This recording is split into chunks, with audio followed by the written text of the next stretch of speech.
बिस्मिल्लाहिर्रहमानिर्रहीम। यकनाबुदवयकनस्ताइन बॉलप्रम cricket new blog में आपको वेलकम कहते हैं व्यूअर्स। इसमें कोई शक नहीं कि क्रिकेट एक जेंटलमैन का गेम था, लेकिन अब इंडिया की वजह से ये बदनाम हो चुका है। उसकी रीज़न ये है कि पाकिस्तान और इंडिया के चूँकि आपस के रिलेशन इंतहाई ख़राब हैं, जिसकी वजह से इंडियन क्रिकेट में भी इसको ले आए हैं पॉलिटिक्स को, तो उसका अब आफ्टर शॉक्स भी उसके आना शुरू हो गए हैं। उसकी रीज़न क्या है कि पहलगाम वाक़े को लेकर इंडिया ने पाकिस्तान के ख़िलाफ़ ना सिर्फ हैंडशेक से इनकार कर दिया, बल्कि अपनी प्रेस कॉन्फ्रेंस के दौरान भी उनके कैप्टन हमेशा पहलगाम का जिक्र करते रहे और पाकिस्तान को एक टेररिस्ट कंट्री के तौर पर दुनिया में पाकिस्तान को बदनाम करने की कोशिश करते रहे, जिसका अब इम्पैक्ट आना शुरू हुआ है कि पाकिस्तान के खिलाड़ी भी अब उसका जवाब देना शुरू हो गए हैं। उसकी अगर मैं रीज़न देखूं तो इंडिया को क्रिकेट में इसको इन्वॉल्व नहीं करना चाहिए था, लेकिन चूंकि उन्होंने इन्वॉल्व किया पॉलिटिक्स को क्रिकेट में और अब उसके जवाब आना शुरू हुए हैं पाकिस्तान की तरफ से।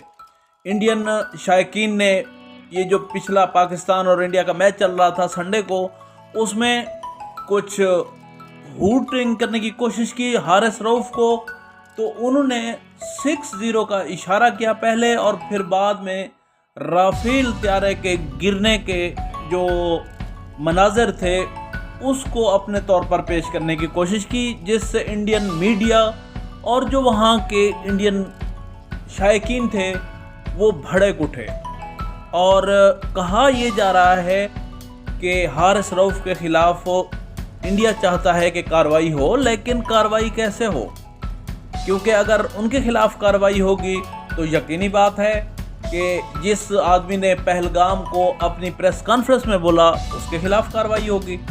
तो अब इंडिया ये तो नहीं कर सकता, ये तो चलो हो चुका। इसके बाद सिद्रा अमीन ने सेंचुरी की तो उन्होंने 6-0 का इशारा कर दिया।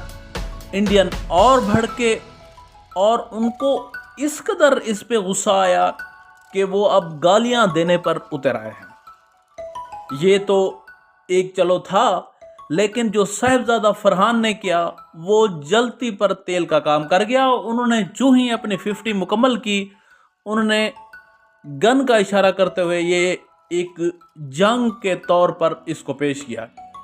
इंडियन और भड़के और अब चूँकि इस कदर इसमें इन्वॉल्व हो गई है क्रिकेट में ये पॉलिटिक्स कि अब हर बात पे यही मसला आएगा। इंडियन यही करेंगे, वो पाकिस्तान के ख़िलाफ़ बोलेंगे और पाकिस्तान उसका हर मौके पर जवाब देगा। तो अब लगता यही है कि पाकिस्तान और इंडिया आपस में वो जंग तो अब इंडिया हार गया, लेकिन इसमें अब वो मुकम्मल तैयारी के साथ आया है। अलबत्ता क्रिकेट में कहा जाए तो उन्होंने पाकिस्तान को मात दे दी। पिछले दोनों मैच इंडिया ने जीत लिए और जीते भी आसानी से थे। तो बहरहाल मेरा एक अपना ख्याल है कि क्रिकेट एक जेंटलमैन का गेम है, इसमें पॉलिटिक्स नहीं होनी चाहिए, लेकिन इंडिया चूँकि इस तरह करता रहता है तो अब उनको सुननी भी पड़ेंगी। अब गुस्सा करने की ज़रूरत नहीं है, बर्दाश्त करें अब। तो ये एक आज अच्छा खासा मीडिया पे यही आज चल रहा था, तो यही टॉपिक मैंने कहा कि भाई ये टॉपिक आज रखते हैं। आप ये भी देख लें कि कल पाकिस्तान वर्सेस श्रीलंका मैच होगा और अगर उसमें पाकिस्तान जीतता है तो मुझे लगता है बांग्लादेश को पाकिस्तान हरा देगा। अगला संडे फिर पाकिस्तान और इंडिया होगा, लेकिन उसके लिए ये ज़रूरी है कि पाकिस्तान श्रीलंका को हराए, अदरवाइज़ बहुत मुश्किल हो जाएगा पाकिस्तान और इंडिया का मैच फाइनल। ये था आज का व्लॉग। वीडियो को लाइक करें, चैनल को सब्सक्राइब करें और बेल आइकन प्रेस करें ताकि हमारा नोटिफिकेशन सबसे पहले आपको पहुंचे। Thank you so much. अल्लाह हाफिज़।